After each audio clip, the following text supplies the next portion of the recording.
So the Fatal1ty motherboard brand has been reawakened. This is the P67 professional motherboard, and it features a picture of Jonathan Wendell on the front, as well as the Fatal1ty logo. No, I'm just kidding. What it actually, well, it does have that. What it actually features is Intel's P67 chipset. It features a digital PWM design, a 16+2 phase CPU power delivery mechanism. It has a Fatal1ty mouse port. What is a Fatal1ty mouse port? Let me see. So, after plugging the USB mouse into the Fatal1ty mouse port and running F-Stream, gamers can use Fatal1ty's personal preferred mouse polling rate at 500 Hz. Okay, neato. Next, we have support for 6 USB 3.0 ports, 2 front, 4 back, and 6 SATA 3. We have 3 PCIe 2.0 slots supporting Crossfire X and SLI, so that is in 3-way Crossfire X and up to NVIDIA Quad SLI. Mind you, by Quad SLI, they mean dual GPU cards in 2 slots. We have premium gold caps. All the capacitors on the Fatal1ty P67 Professional Series gaming motherboard are luxury premium gold caps. These 100% Japanese-made solid capacitors are sleek, high-gloss caps with a premium gold coating representing long life and stable performance. So you can see here we have a window into the box where we can see the motherboard itself. Let's go ahead and have a look at the, cameraman wants to look at the board. Okay, that's okay, we're gonna open it up, cameraman.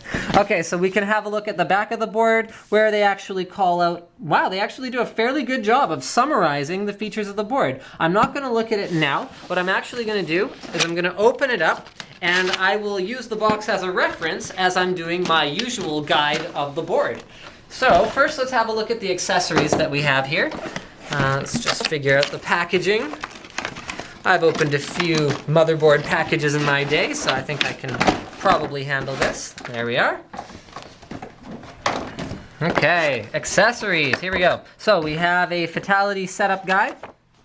Okay, we have a no way. Okay, this is a quick installation guide. It's this thick. That's a finger for perspective. So this must have a lot of different languages. 1, 2, 3, 4, 5, 6, 7, 8, 9, 10, 11 different languages. So the English section actually only goes to, even then, wow, geez. So they're guiding you through, I guess, a whole lot of different stuff on this particular motherboard. We've got a driver, oh, this is nice, this is handy. So they give you all of the pinouts of all of the important connectors on the board in a nice little color diagram here, and they clearly label them all. That's a nice touch. I actually really appreciate that right inside the front cover, because as someone who's installed a couple of motherboards in my life, that's usually the only thing I'm looking for inside a motherboard manual. So here's P67 Professional, so download the latest off the Fatal1ty website, I guess? I actually don't know. You know what, guys? Leave a comment.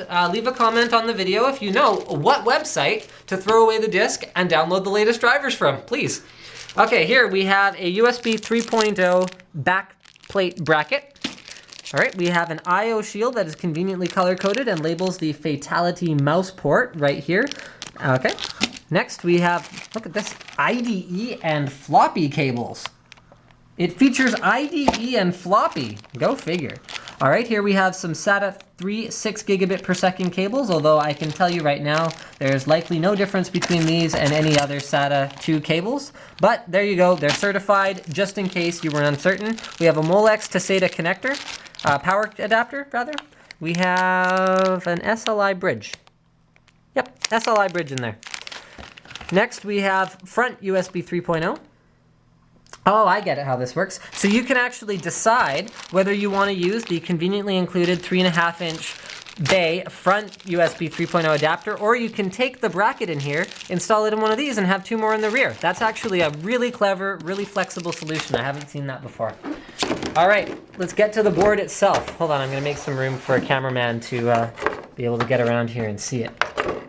So the Profess One on All series board from Fatal1ty. So let's take in the overall look of this board. You know what, they've done a fantastic job with the red and black color scheme, black PCB.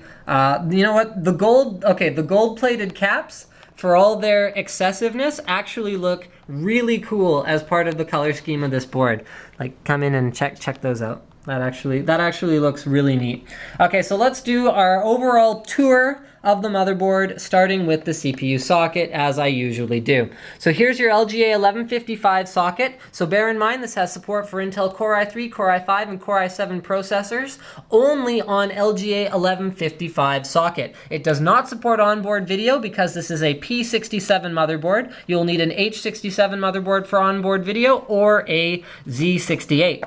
Here is the 16+2 phase power design that is around the CPU socket. That's going to deliver nice stable power. You can see here that all of these heat sinks are actually swept back to provide a nice clear CPU heatsink mounting area, so you should be able to mount pretty much anything you want on a board like this. Up here in the top, in its ideal location, we have our 8-pin CPU power connector.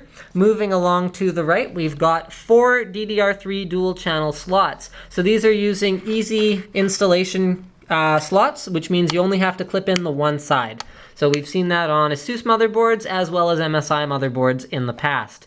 Here we have a 24-pin power connector in exactly its ideal location, and we have an IDE connector. And if I did have an IDE connector on my board, this is probably where I would want it, because I would probably be using an IDE optical drive up near the top of my case. This has a lot of SATA connectors, I'll tell you guys that much. So here we have our SATA 2, so these are the 3 gigabit per second connectors, and then we have 6 SATA 3 6 gigabit per second connectors. So these guys right here are running off of the Intel chipset, and these ones are running off a third-party chipset. You can see here there's a little notice: for better performance and short boot up time, we suggest you connect the hard drive, that is your boot drive, on ports 0 to 5 as your boot device. So these guys, not these guys. You can use these for other additional things. All right, let's keep moving down the board. And don't worry, we're gonna get back and have a look at the heatsink cooling solution on this board in a moment. So here we have onboard power and reset buttons, as well as a post readout LED. Love these. These are very handy when you're trying to diagnose a dead RAM stick or a dead video card or something like that. Moving down, we have our front panel connectors. We've got a ton of fan headers on this motherboard. You can just hook up like a whack of fans.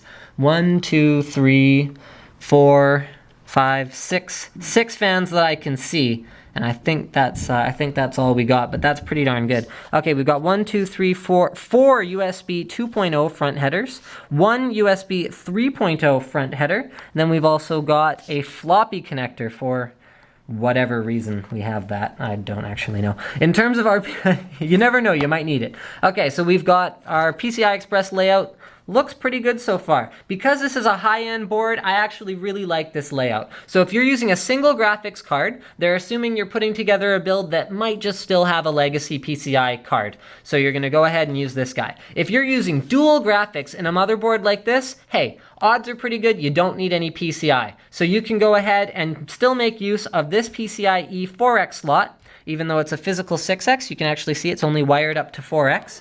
You can make use of this PCIe 1X slot and this PCIe 1X slot, giving you 5 usable PCI Express slots total, even if you're using a dual graphics card configuration. Now, the cooling on this board is done in a pretty neat way. So you've actually got very low profile heat sinks on the chipsets, and then you've got higher profile heat sinks connected via a heat pipe to those that are actually going to receive quite a bit of incidental cooling from whatever CPU cooling solution you're using. So you're able to cool the chipsets and keep everything very flat on the board, which is convenient for installing graphics cards, so you don't have anything in the way of these clips or anything like that. And then you can actually do the cooling up here and keep it all centralized in one place. So let's go ahead and, oh, I missed the FireWire port. Sorry, there's a front FireWire port as well on this guy.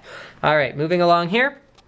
Back panel connector, we've got dedicated Ps2 ports, which I actually like. I still like the Ps2 port. You never know when you'll need it. We've got a clear CMOS button, optical as well as coaxial digital audio out, 4 USB 3.0 ports on the back panel, 4 USB 2.0 ports, dual gigabit Ethernet. We've got FireWire, eSATA, as well as 7.1 audio out. Now I'm actually just going to, because they list their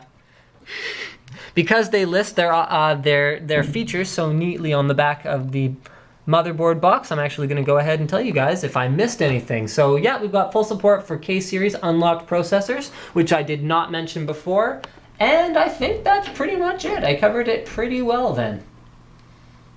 Good on me. Oh, right, yeah, supports up to DDR3 2133 dual channel on these slots. So thank you for checking out my unboxing of the P67 motherboard from the Fatal1ty Professional Series. Don't forget to subscribe to Linus Tech Tips for more unboxings, reviews, and other computer videos.